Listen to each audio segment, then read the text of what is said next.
In the last two videos, we looked at specialized animal and plant cells respectively. Each type of cell has a specific structure that allows it to carry out a specific function. But when you think of it, all living things started off as just one cell. The process of differentiation explains how we get different types of cells from one fertilized, undifferentiated cell.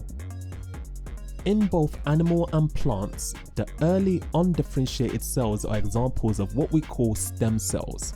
Stem cells have the ability to differentiate into many types of cells, but there are levels to this. Early stem cells can become any type of cell, while some other types of stem cells can only become 2 or 3 types of cells. The cell division that facilitates this is mitosis, which we will cover in a later lesson. Now, in animals, by the time the organism is born, most of the stem cells have differentiated into specialized cells such as skin cells. And it makes sense. When a baby is born, you're looking at different structures which need to carry out different functions, and so they've differentiated from their original stem cell. The reason for the differences is due to the different subcellular structures. Sub means below, cellular, cell, so structures that are smaller than a cell, the structures inside the cell. But Uncle Jegs, you might say, how does the stem cell know what type of cell it should turn into still? My G, that is a question and a half. Imagine it this way. If your stem cell just decided to go raggo, I don't want to be a blood cell, man's wants to be a muscle cell, and vice versa, it will be a marting. Man's may be born with a whole hand growing out the back of your head. That's dead. The process is super regulated.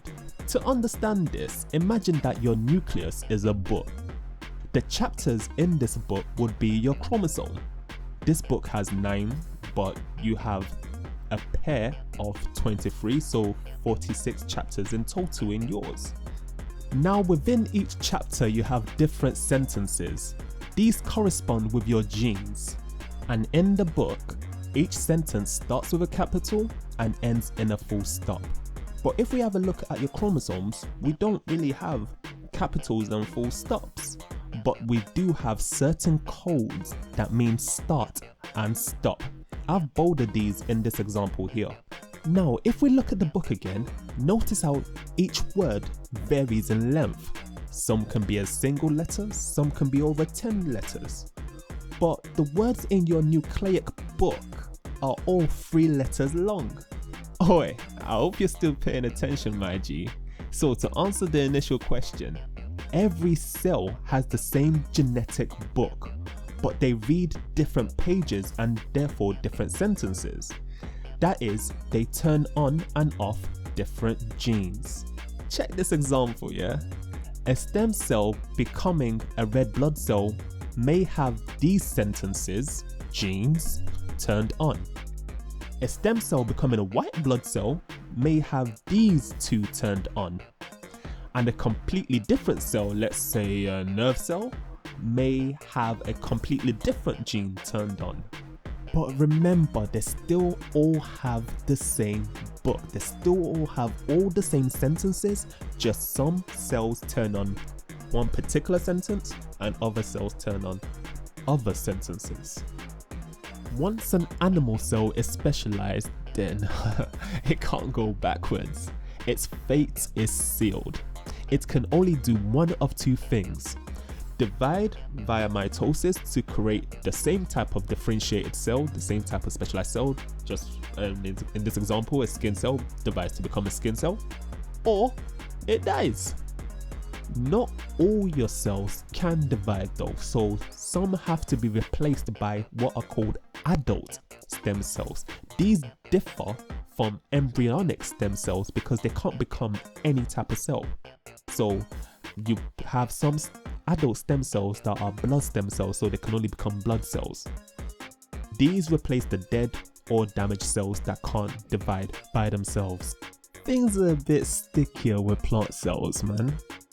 Unlike animal cells, plant cells can differentiate all throughout their lives. Crazier still, If you take a specialized cell from one part of the plant, let's say a root hair cell, and place it at another part, it will re-differentiate into the cells next to it, so changing from its original cell into the cells next to it. Stem cells in plants are found in the meristem. There are meristems in the tips of the roots and also in the shoot.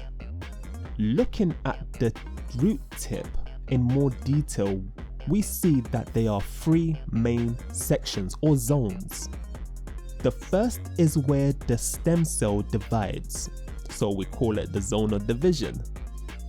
The second is where the cell gets longer, so we call it the zone of elongation. And finally, we have the place where they differentiate. Of course, that's called the zone of differentiation. Alright, cool. To summarize, we looked at how both animal and plant cells differentiate. That was a lot of information, so be sure to go back and even slow down the video if necessary. But if you're cool to move on, then you have to check the description for the worksheet for this lesson and also for the answers to the last worksheet. And of course, like if you like. Peace.